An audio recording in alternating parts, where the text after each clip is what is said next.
Hi everyone, it's Margaret Manning here, and welcome to Mornings with 60andMe. Today is September 22nd, it's a Thursday, so welcome to a new day. Thank you for being here. Thank you for getting up and starting your day with a little moment with Mornings with 60andMe. I am drinking my cup of tea this morning. Now, I'm trying something really bold and exciting. I should have known when I looked at the package that Choco Chai probably meant chocolate chai, and it does. Chocolate and tea just do not go together for me. I've never actually had it before, but it's really, really good. So my chocolate chai this morning. So grab a tea, coffee. We'll go through the news of the world, and then I have a couple of stories that hopefully will make you smile today. That's my mission for today. So in the United States, not a smiling matter. In Charlotte, North Carolina, there were riots again overnight between the police and protesters who are, protesting against the death of another black citizen. State of emergency has been declared in Charlotte. It was quite violent.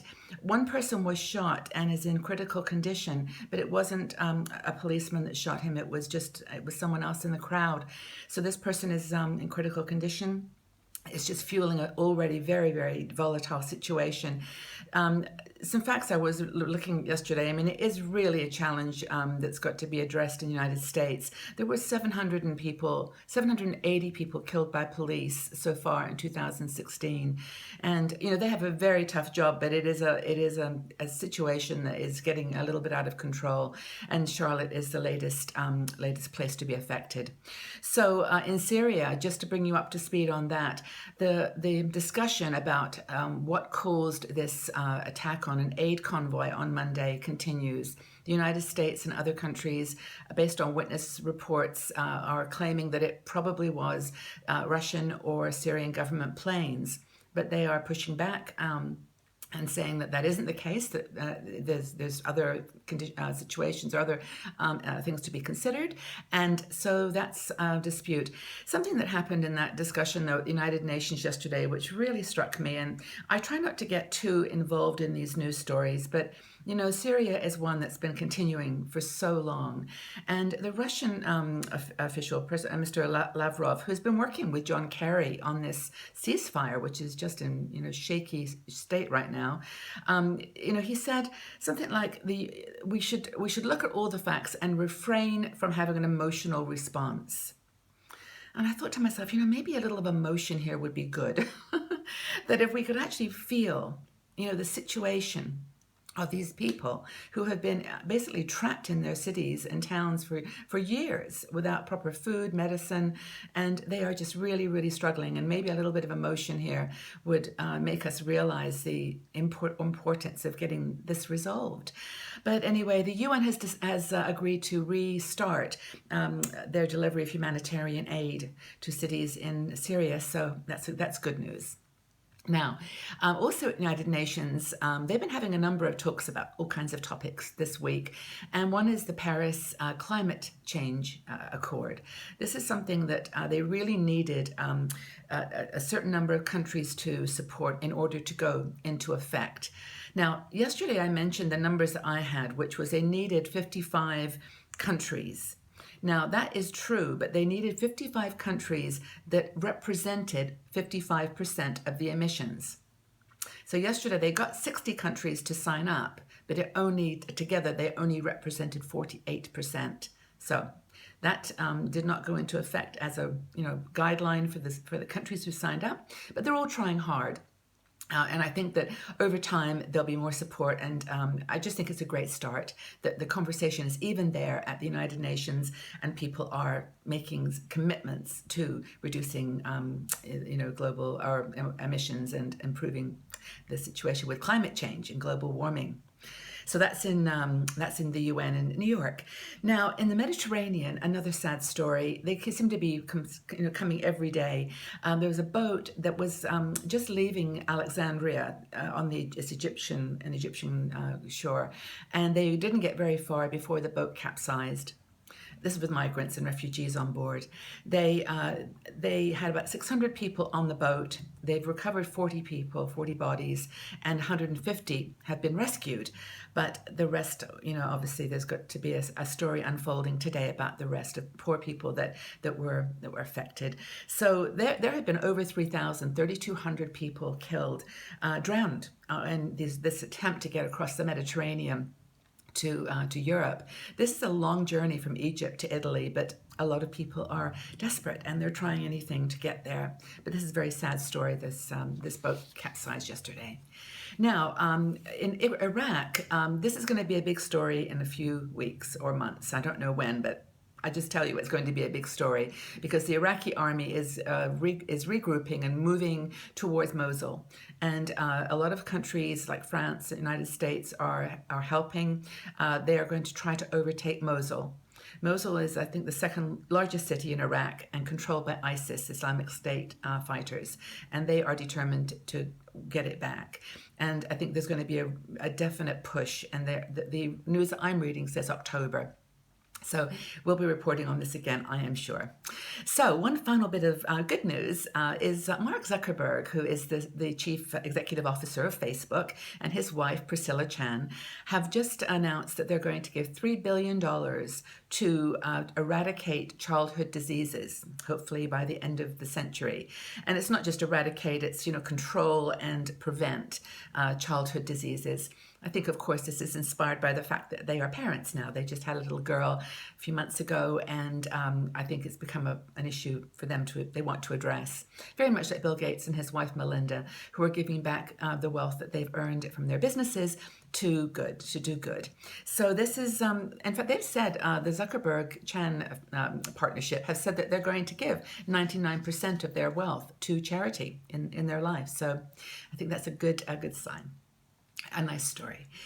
Now, I want always to give you a feel-good story every day. This is, one of my goals in life. And sometimes they're not very easy to find. I know that sounds ridiculous, but it's just hard to find stories that are not trivial, but are great feel-good stories. And so I found a site that actually offers us feel-good stories every day. And that's a site called The Age of Happiness. It's theageofhappiness.com. Now, this is a site that has a mission to basically feature and promote and celebrate people in their 60s, 70s, 80s, 90s, and hundreds who are doing cool things with their lives. Now, they choose people that are doing sort of things on the edge of extreme wonderful things. But their point is that they want to celebrate the strengths of older people to do exactly what they want with their lives and not to be held back by fear or stereotypes. So they tell stories and they put a book together of just interviewing people that have done amazing things. And every day they feature these beautiful individuals. And I don't want you to think, that they're somehow special. They're just like you and I. They're people that just have a passion for something and they decided to go for it. So it's not the beginning of deterioration as you get old, they say, but it's just to start something that you love. And so anyway, this is a really nice site to check out now and again, just to be inspired and motivated. If you've got something that you've always wanted to do, just read these stories and see whether it helps you. There's a couple of stories here I'll feature. It's really cool. This is just a sampling. Honestly, some of them are crazy. But this is Sanya Sagatova. She hitchhiked around the world, decided at 55, that was it, done. I'm going around the world. She's now 69, and she's been to 40 countries, and she's hitchhiked. Another stereotype broken. What woman over 55 would hitchhike around the world? She did it. Dorothy McClellan, she loved to pole vault and had a dream of always being a pole vaulter. So for the last 20 years, she's been a pole vaulter and she's been doing, competitions. She's now 78. So that means she started when she was 58. Crazy. Carmen Herrera, she's a woman she's over 100 and she just is opening a show in New York City. She's an artist and she actually sold her first painting when she was 89. So if you're just waiting to get started with that painting career in your 60s, you've got a head start on Carmen. And the final one is Kitty Paychette. She's 75 and she loves to surf. and she surfs competitively. She's 75. She surfs in the winter. She likes the winter, apparently. Surfs in the cold, cold water and loves the waves. So, that's Kitty's life. But, these are just really fun stories. They're not meant to make you feel bad or to feel like, I'll never do that. Just to inspire you. I love it. I think the Age of Happiness is a great site. They've actually, by the way, got it was not a conference, it's kind of a gathering of people over 50. I think it's called Well Over 50 Festival. And last year they held it in Montenegro. And again, this year in a couple of weeks, there's another get together. Amazing lineup of speakers. And it's going to be good fun. And if you're in Europe, you live in Europe, or you maybe want to make a special trip, Montenegro, check out their website and see what the whole thing's about. It should be good fun. Now, you know me, I don't like anti-aging conversations. I never talk about anti-aging. I think it's a complete waste of money. And also we know in our bodies at 60, we get up every morning and we look in the mirror, we know what it's like, and we don't believe these messages that the ad agencies would like us to believe. But, I guess I want to share a story that we actually wrote for 60andMe about the 7 anti-aging tips, in quotes, that every woman should have. And here's the big surprise, is they don't cost anything. So sit back now, enjoy your cup of tea while I go through this. This is kind of just a fun article, and it's not meant to be, it's meant to be fun. So here are 7 things that we think can help with your anti-aging regime, things to have in your kit. First thing is a smile. Smiling is the greatest gift you can give to anyone, and it's free. And honestly, I think it does make you feel and look younger. And it actually does exercise the muscles in your face. So smiling is the first thing, the first anti-aging thing, absolutely free. The second thing, we're a genuine smile, by the way. And the second thing is to spend time with young people. Now, I know a lot of women in our community do mentor young people, and I actually love being in young groups. I go to, when I travel, I go to hostels, I stay in hostels, I visit hubs where people are working on young entrepreneurs. I love it. I just love being energized by young people. And if you want to go even younger, there's nothing like a walk on the beach with a melting ice cream cone and a little bubbles machine to get you back into your head and out of your head into your body. And so if you've got grandkids, listen to them. They're very wise. And if you don't have grandchildren or part of a kind of a family, then just go mentor or volunteer. So that's the second thing. Third thing is burn fat the old-fashioned way. Walking, exercising. You don't need all these fancy ingredients. You just start somewhere. It's a great suggestion, actually, to start with the 1-minute rule. And this is where if you don't feel like running, walking 30 minutes, just start with 1 minute. Just walk 1 minute. The next day, walk 2 minutes. Next day, 3 minutes. Before you know it, you're walking 30 minutes. Easy. And then just run 1 minute. Run 2 minutes. So it's the 1-minute rule for losing weight the old-fashioned way, and not just losing weight, but feeling good and just feeling great about your aging body.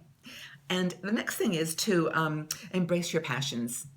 Honestly, there's nothing better for anti-aging than to be doing what you love. You have a glow about you when you get up in the morning and you just want to be out there doing what you're passionate about. So anti-aging creams, they promise to give you this kind of glow and reduce wrinkles. Well, doing what you love, having your passion as a priority in your life, it just makes you shine.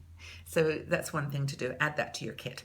The other thing is to add friends to your life who share your passions, who make you laugh. Laughing is a huge anti-aging help.